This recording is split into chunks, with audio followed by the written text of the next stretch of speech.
pouco sobre os sistemas econômicos, nós podemos mencionar o sistema capitalista ou economia de mercado.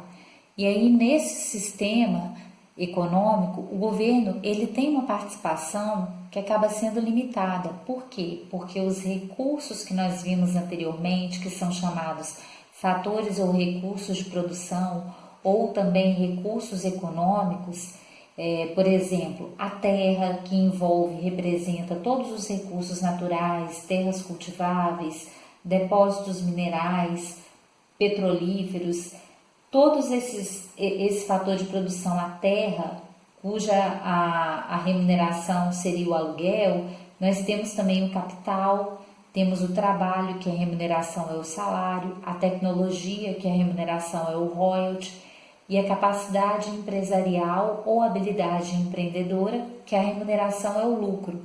Então, embora nós temos um sistema capitalista, o governo tem uma participação limitada, já que esses fatores de produção que nós estudamos anteriormente, ele pertence aos empresários, porque prevalece a propriedade privada dos meios de produção.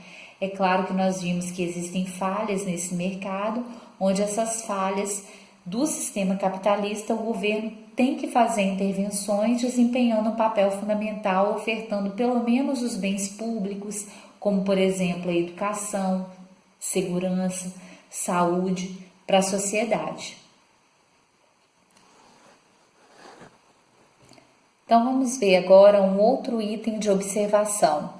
Esse item das falhas de mercado, nós podemos aqui colocar como sendo situações que ocorrem quando o mercado ele sozinho ele não tem condições de combinar, de alocar os recursos produtivos de forma eficiente. Então vem a intervenção do Estado adotando políticas públicas para tentar minimizar os problemas econômicos.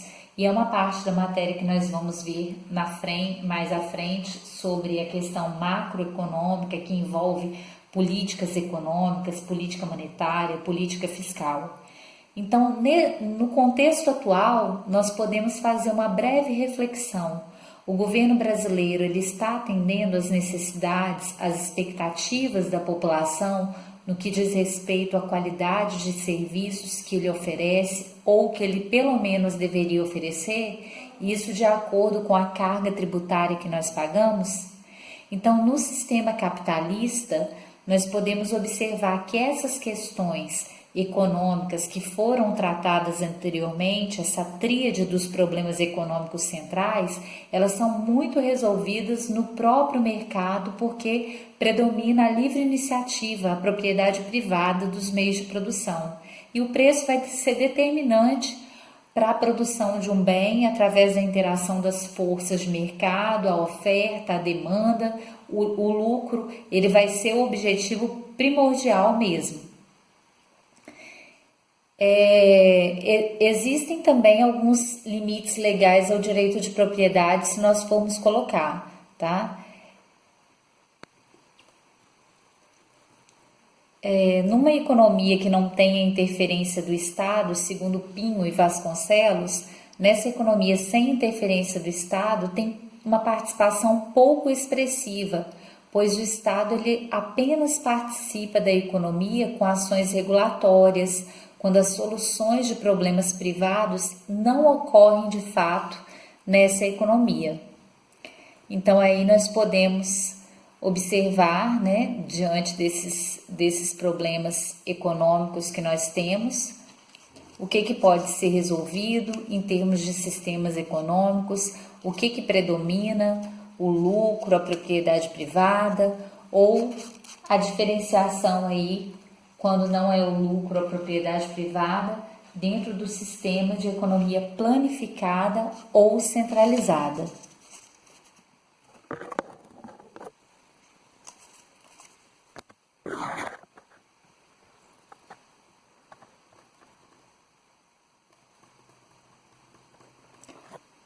Então, fazendo essa diferenciação,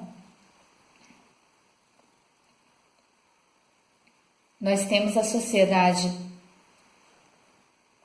que é composta por economia centralizada ou planificada, Nessas economias, como nós falamos anteriormente, os problemas econômicos vão ser determinados pelos órgãos planejadores centrais, não é o sistema de preço.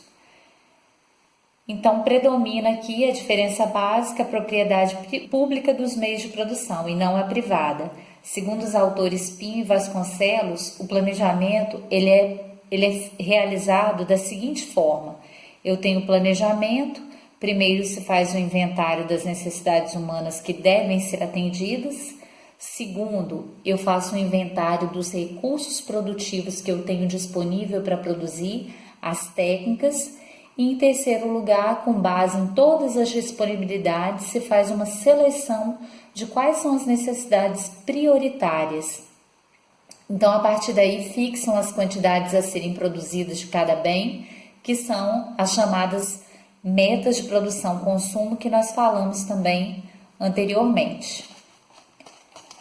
Então, daqui em diante, nós vamos deixar como leitura, como sugestão, né, da bibliografia básica e complementar, nós temos como sugestão de leitura também esse livro que está disponível na instituição de vocês, que é Rossetti, um livro de introdução à economia, e que é possível também acessar através do e-book na biblioteca virtual. Então, quem quiser utilizar como uma leitura complementar, é interessante também.